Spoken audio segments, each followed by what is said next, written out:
Bonjour à toutes et à tous, aujourd'hui je vais essayer de réparer une machine à pain que j'ai achetée pour quelques euros et qui peut-être va pouvoir retourner à la vie. On va voir ça tout de suite ensemble. Allez, c'est parti pour une vidéo de bricolage. Si vous aimez le bricolage et les travaux manuels, vous êtes au bon endroit. Regardez dans la description de la vidéo, je vous ai mis des liens vers des playlists où je fais de la gravure laser, des travaux mécaniques, des travaux sur le bois et plein d'autres choses. Allez, c'est parti pour cette vidéo. C'est une machine qui date de 2007 que j'ai acheté 5 euros et qui ne fonctionne pas. On va voir si j'arrive à la réparer et à la faire fonctionner. En deux mots, pour ceux qui ne connaissent pas, une machine à pain, c'est une machine qui va pétrir de la pâte et qui va la faire cuire à l'intérieur. Il y a un réservoir comme ça avec une pale à l'intérieur qui est manœuvré par un système de pale avec ici au fond un mécanisme d'entraînement, une résistance tout autour qui permet de chauffer ici et de garder la pâte au chaud pour la faire lever et même pour la faire cuire. Ce modèle ne fonctionne pas parce que dès qu'on met les composants à l'intérieur, on n'arrive pas à pétrir, il n'y a plus de force. C'est une panne classique de ce genre d'appareil, c'est le deuxième que je répare et la panne se trouve à l'intérieur, en dessous. C'est soit le mécanisme d'entraînement, soit le mécanisme de relayage entre le mécanisme que l'on a vu et le mécanisme d'entraînement, le moteur. On va voir comment celle-ci est faite. Je ne la connais pas.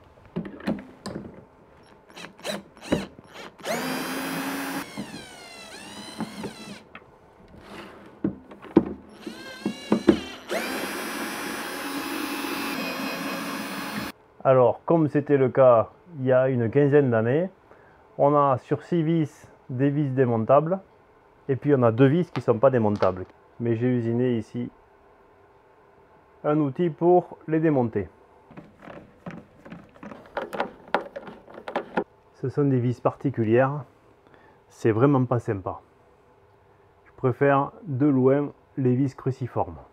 Ça ne devrait pas exister. On devrait pouvoir réparer ces machines. Bon, cet outil que je me suis fait, je crois qu'il en existe déjà des tout prêts. Donc là, il y a l'enveloppe. Normalement, ça doit sortir. Je pense que ça va sortir comme ça.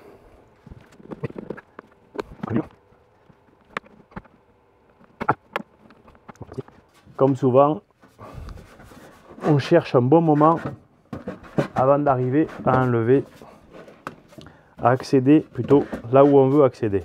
Bon, là je pense qu'il y a quelque chose qui va pas être simple à remonter. Il ne faudra pas le remonter dans ce sens là, mais là j'ai été obligé d'enlever la cuve pour accéder aux clips. Il y a des clips ici qui maintiennent le fond et on ne peut pas les enlever sans accéder à ça. Donc ça veut dire que la procédure de remontage ne sera pas la même. Bon, je pense tout simplement que c'est pas toujours prévu pour être démonté.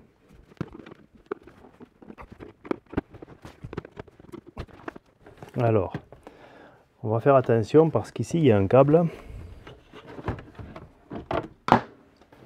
Alors j'ai quand même démonté le couvercle, j'ai démonté la protection thermique du panier.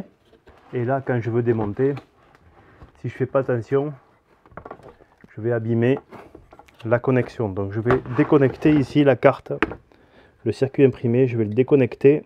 Voilà, et normalement maintenant, hop, je peux sortir tout ça. Elle est de 2007, on est en 2022. Donc elle a 15 ans. Elle n'est pas très vieille, je ne sais pas combien de temps elle a servi puisque je l'ai achetée d'occasion. Mais elle est relativement en bon état, dans le sens où il n'y a pas de vis rouillée, il n'y a pas eu de fuite à l'intérieur. Le moteur a l'air en parfait état, il n'y a pas de chauffe, ni rien du tout. Je pense que c'est tout simplement la courroie qui se trouve dessous. Et pour ça, il y a des vis ici tout autour que je vais enlever. Donc j'ai enlevé toutes les vis et je vais pouvoir accéder au-dessous. Et la seule chose qui va me gêner, c'est le câble 220. Je ne vais pas le toucher, Je vais juste tourner. Voilà. Ah ben bravo. Bravo, bravo. Donc là, la courroie est complètement délitée. Voilà ce qui reste de la courroie. Donc il ne reste plus qu'à trouver une courroie et je pense que l'ensemble va refonctionner. One eternity later.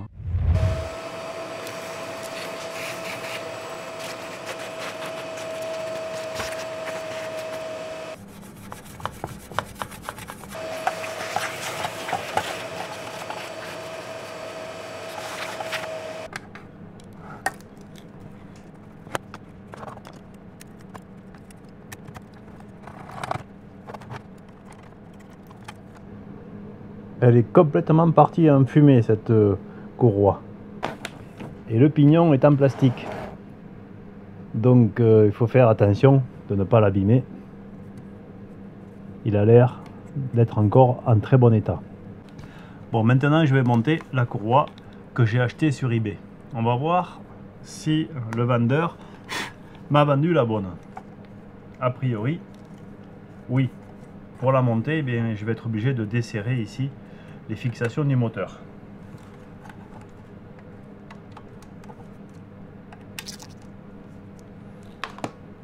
Fixation qui au passage n'était pas très bien serrée.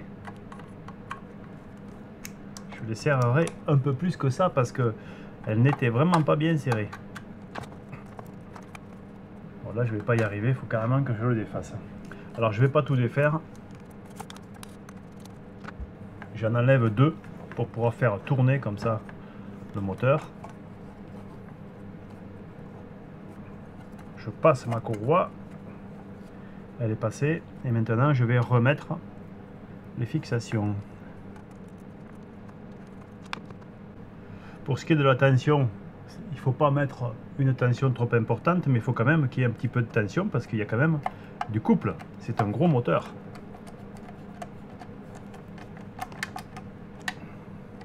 Et il faut bien serrer, ce qui visiblement n'était pas le cas.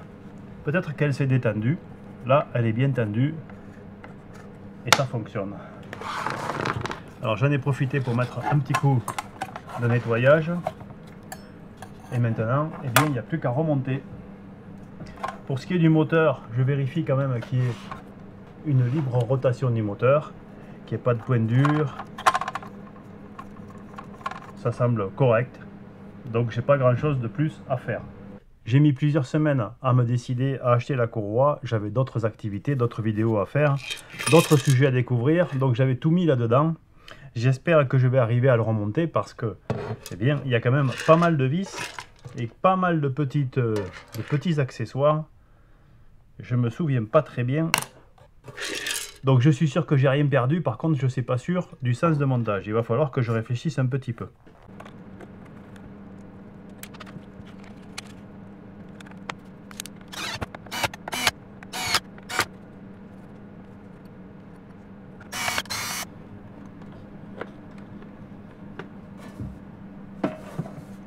Quand on a des vis à mettre à l'intérieur qui ne sont pas accessibles, avec ce petit aimant ici, là, on arrive à tenir cette petite vis et on peut aller pratiquement au fond sans problème.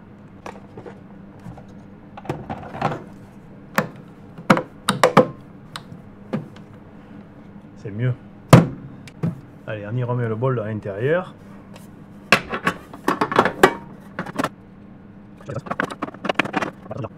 Oui, c'est mon petit joint là qui va en bas. C'est ce petit joint là, en caoutchouc ou en matériau qui est assez souple, qui est difficile à mettre. Il y a des petits ergots et si on ne les met pas comme il faut, on ne peut pas rentrer et clipper comme il faut. Voilà. Ouais, c'est bizarre, hein. C'est vraiment bizarre cette affaire. Donc ça tourne, ça se lève, et avec ces petits ergots ici, ça vient s'accrocher. Bon, il va falloir essayer parce que je trouve que c'est bien libre quand même, hein. Là, c'est bien fixé, ça sort pas, mais je trouve que là, ça trentoule un peu. Je suis étonné qu'il n'y ait pas plus de maintien. Mais il n'y a rien, j'ai pas de pièces supplémentaires, donc je pense que je n'ai rien oublié. Allez, je resserre le fond. Je ne remonte pas ces vis là qui étaient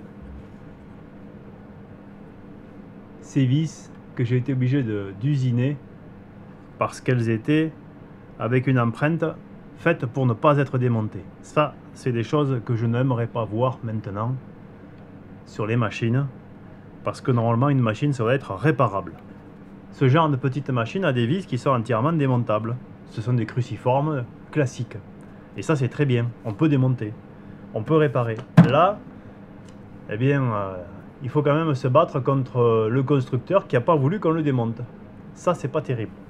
Je ne sais pas si cette marque continue à faire ce genre de petites combines pour pas qu'on répare ces machines et qu'on en rachète des neuves. Mais ça pour moi, ce genre de truc, ça devrait plus exister. Laissez-moi des commentaires dans la vidéo si vous avez votre avis là-dessus. Allez, c'est terminé pour cette réparation. Je vais passer un petit coup de nettoyage complet sur la machine et la tester et passer à autre chose, à une autre réparation ou à un autre bricolage. Parce qu'ici, on est sur une chaîne de travail manuel, pas uniquement de réparation. Je fais de la gravure laser, je fais de la mécanique, je fais du travail du bois, plein de choses qu'on fait avec ses petits doigts.